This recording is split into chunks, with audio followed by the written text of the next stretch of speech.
दोस्तों आपको मैं एक छोटी सी कहानी सुनाता हूँ। साल 2011 में मुझे मौका मिला था दिल्ली की क्रिकेट टीम की कप्तानी करने का। क्या बोला तूने? अरे पहले पूरा तो सुन लो। बड़े लेवल का क्रिकेट मैच नहीं था कि रणजी लेवल पर दिल्ली की कप्तानी कर रहा था, ना ना ना, ऐसा कुछ नहीं है। एक एग्जीबिशन मैच हुआ था दिल्ली में, और वो भी तिहाड़ जेल में। और उस मैच का नाम था तिहाड़ जेल में कैदी 11 वर्सेस दिल्ली 11, और जिसमें मैं दिल्ली की टीम की कप्तानी कर रहा था। जी हाँ, अब इस मैच में दिल्ली की तरफ से नॉर्मल लोग ही थे, यानी कि हमने रेडियो पर नॉर्मल लोगों को सिलेक्ट करके एक क्रिकेट की टीम बनाई, और कोई बहुत बड़ा खिलाड़ी हमारी टीम में था नहीं। लेकिन तिहाड़ जेल की प्लेइंग 11 से एक बहुत बड़ा खिलाड़ी खेलता था उस वक्त। इस खिलाड़ी का नाम था जेकब मार्टिन, जो कि भारत के लिए भी खेल चुके थे और तिहाड़ जेल में बंद थे।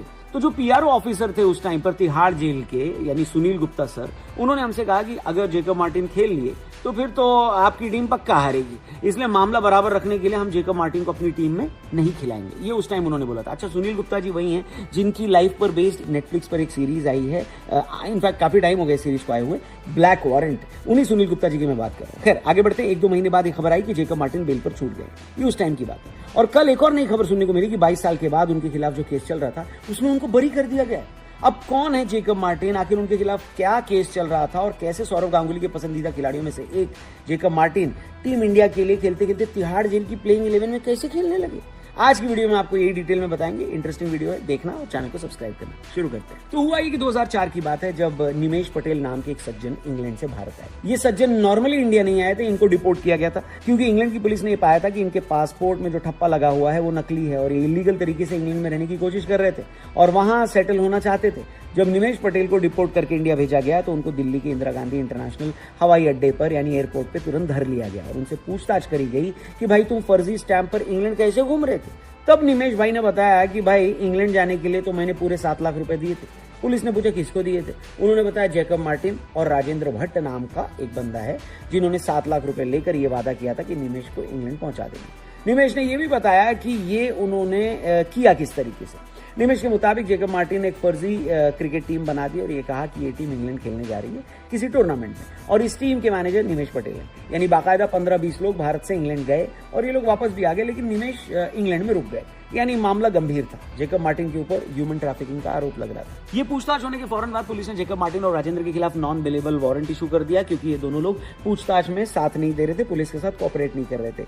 फाइनली 3 जनवरी 2011 को राजेंद्र को अरेस्ट कर लिया गया और उसने पुलिस को बताया कि इस पूरे मामले में उसको तो सिर्फ 25,000 रुपए मिले, बाकी पूरा पैसा क्रिकेटर जेकब मार्टिन ने अपने पास रख लिया। जेकब मार्टिन के वडोदरा स्थित घर पर भी रेड मारी गई, कई बार उनको अरेस्ट करने की कोशिश की गई, लेकिन जेकब मार्टिन हर बार पुलिस को धोखा देकर आगे निकल जाते थे। उनकी संपत्ति पर भी नजर रखी गई, ये देखने के लिए कि क्या उन्होंने इस तरह का कोई और हेरफेर किया हुआ है क्या, कोई और झोल किया हुआ है क्या।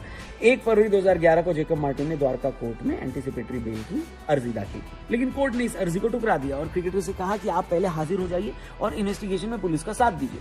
मार्टिन ने कोर्ट में एक और अर्जी लगाई और कहा कि उनके खिलाफ जो नॉन बेलेबल वारंट इशू हुआ है उसको निरस्त किया जाए। कोर्ट ने इसको भी ठुकरा दिया और उनको बिल्कुल राहत नहीं दी गई। यहाँ पर आपको ये बता दें कि ये सारी बातें कोर्ट से उनका लॉयर कर रहा था, वो तो पुलिस से भागे ही हुए थे, लेकिन फिर उनको शाहदरा में गिरफ्तार कर लिया गया और उनको तिहाड़ जेल में रखा गया, जहां पर वो तिहाड़ की जो क्रिकेट टीम थी, कैदियों की एक क्रिकेट टीम बनाई गई थी, उस टीम की प्लेइंग 11 का हिस्सा थे। और जैसा कि मैंने आपको बताया ये टीम वहां पर एक्टिव थी। हालांकि न्यूज रिपोर्ट बताती है कि 2-3 महीने के बाद ही उनको कोर्ट से बेल भी मिल गई थी और फाइनली अब जाके दिल्ली की पटियाला हाउस कोर्ट ने उनको इस पूरे मामले में क्लीन चिट दे दी है। इसके बाद जेकब मार्टिन ने पहली बार अपने बयान में ये कहा कि 2004 में एक टीम सच में इंग्लैंड खेलने गई थी और वहां से सारे प्लेयर्स लौट कर आए थे, लेकिन एक प्लेयर रुक गया था। उसके पास 6 महीने का वीजा था तो वो रुक भी सकता था, लेकिन 6 महीने के बाद भी उसने इंग्लैंड में रहना जारी रखा और कहीं से उसने अपने पासपोर्ट पर फर्जी स्टैंप भी लगवा लिया। इसके बाद इंग्लैंड की अथॉरिटीज ने जब उस आदमी को डिपोर्ट किया और वो भारत आया तो जब उसके खिलाफ पहली एफआईआर हुई उसमें मेरा नाम नहीं था। ये किसने बोला? ये जेकब मार्टिन बोल रहे हैं। लेकिन क्योंकि मैं एक इंटरनेशनल प्लेयर था और एक पॉपुलर खिलाड़ी था, इस वजह से मुझे इस पूरे मामले में जबरदस्ती घसीट लिया गया ताकि मुझे बदनाम किया जा सके। इस केस की वजह से 22 साल तक मुझे बीसीसीआई में नौकरी करने की इजाजत नहीं मिली। इस केस की वजह से मेरी जो रेलवे में नौकरी थी वो भी चली गई और इसी की वजह से मुझे काफी स्ट्रेस भी हुआ। अब 22 साल बाद जो ये फैसला आया है, जहां मुझे क्लीन चिट मिली है, ये वाकई में एक बहुत बड़ा फैसला है और ये मेरी जिंदगी का एक सबसे बड़ा टर्निंग पॉइंट साबित होगा। एक बार उनका बयान आप सुनिए, फिर बात करते हैं। ये सुनिए। मेरा 2004 में एक टीम गया था खेलने और सब वापस आ गए थे। एक लड़का जो यूके स्टे कर गया था तो 6 मंथ तक रह सकता था, पर उसने 6 मंथ से ज़्यादा ओवर स्टे किया। तो उसमें क्या हुआ कि उसने वहाँ पर किसी के थ्रू फेक स्टैंपिंग कर दिया। फेक स्टैंपिंग करने के बाद तो जब वापस इंडिया आया तो उसको डिपोर्ट कर लिया था यूके से। उसको आईजीआई एयरपोर्ट में उसको वहां से पकड़ा था। मेरा एफआईआर में भी नाम नहीं था, पर जब इन्वेस्टिगेशन हुआ तब मुझे इस केस में मुझे इन्वॉल्व किया, जैसे कि नाम बड़ा था, इंटरनेशनल क्रिकेटर था उस वजह से।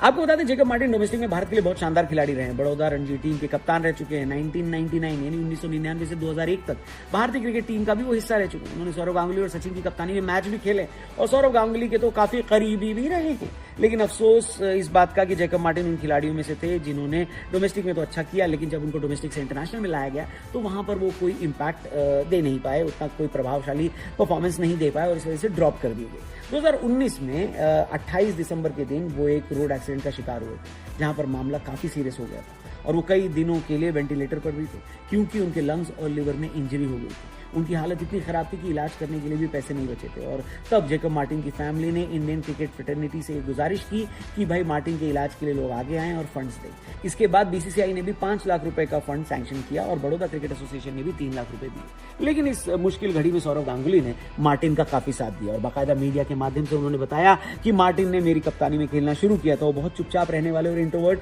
किस्म के इंसान थे। मैं उनके स्वस्थ होने के लिए प्रार्थना कर रहा हूं और लेकिन मैं उनकी फैमिली से ये भी कहना चाहता हूं कि वो इस मुश्किल की घड़ी में अकेले नहीं है, मैं उनके साथ हूं। सौरव गांगुली के अलावा रवि शास्त्री, इरफान पठान, यूसुफ पठान, जहीर खान और मुनफ पटेल ने भी बड़ौदा क्रिकेट एसोसिएशन के माध्यम से जेकब मार्टिन की मदद करी थी। बड़ौदा क्रिकेट एसोसिएशन के प्रेसिडेंट संजय पटेल ने यह खुद कहा था कि जहीर खान, यूसुफ पठान, इरफान पठान, मुनफ पटेल, रवि शास्त्री और सौरव गांगुली जैसे क्रिकेटर्स जेकब मार्टिन की मदद के लिए खुद आगे आए हैं। मार्टिन ने भारत के लिए 10 वनडे इंटरनेशनल मैच खेले, लेकिन उनके करियर की सबसे बड़ी हाईलाइट ये थी कि 2001 में उनकी कप्तानी में बड़ौदा ने रणजी ट्रॉफी जीती, जहां पर उन्होंने एक सिंगल रणजी सीजन में 1000 से ज्यादा रन बनाए थे, जो कि बहुत बड़ी अचीवमेंट होती है आज भी। इस पूरे मैटर पर दोस्तों आपका क्या कहना है, कमेंट करके जरूर बताना। कई लोग मार्टिन के छूटने के बाद ये कह रहे हैं कि भारत में सारे पुराने खिलाड़ियों को क्लीन चिट मिल जाती है, चाहे अजरुद्दीन हो या फिर श्रीसर, जबकि उनके खिलाफ अच्छे खासे सबूत अवेलेबल होते हैं। अगर जेकब मार्टिन तब मुजरिम नहीं थे तो उनको अरेस्ट क्यों किया गया था, और किया भी गया था तो 22 साल उनके क्यों बर्बाद किए गए?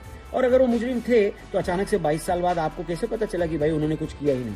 मतलब इन्वेस्टिगेशन में और इतने बड़े फैसले में इतना टाइम कौन लगाता है भाई साहब? खैर कोई नहीं, कोर्ट वोट के मामले में हम कुछ नहीं बोलना चाहते। हम बस यही बोलना चाहते हैं कि तिहाड़ जेल का जो प्लेइंग 11 था उसके खिलाफ जिस मैच में मैंने कप्तानी करी थी वो मैच हम जीत गए थे और तिहाड़ की प्लेइंग 11 हार गई थी। इनफैक्ट जो फॉर्मर पीआरओ साहब हैं सुनील गुप्ता जी, जिनके बारे में मैंने बात की है, जिनकी लाइफ पर बेस्ड ब्लैक वारंट करके एक सीरीज भी आई है नेटफ्लिक्स पर, उनसे मैं एक बार वापस से कनेक्ट करूंगा और उनसे पूछूंगा कि उस मैच की अगर कोई फुटेज, कोई तस्वीर या कुछ ऐसा हो जो हमको दे सके तो हम आगे आने वाले वीडियो में आपको फोटो भी या वो वीडियो भी जरूर यहां पर दिखाने की कोशिश करेंगे। बाकी उस मैच में जेकब मार्टिन नहीं खेले थे, ये मैं वापस से आपको बता दूं, पर हाँ ये स्टोरी है एक ऐसे खिलाड़ी की जो इंडिया खेल चुका था लेकिन 22 साल बाद अब केस से बरी हो चुका है। कैसी लगी ये कहानी अपने दोस्तों से जरूर शेयर करना, चैनल को भी सब्सक्राइब करना। थैंक यू फॉर वॉचिंग, जल्दी मिलता है। जय हिंद।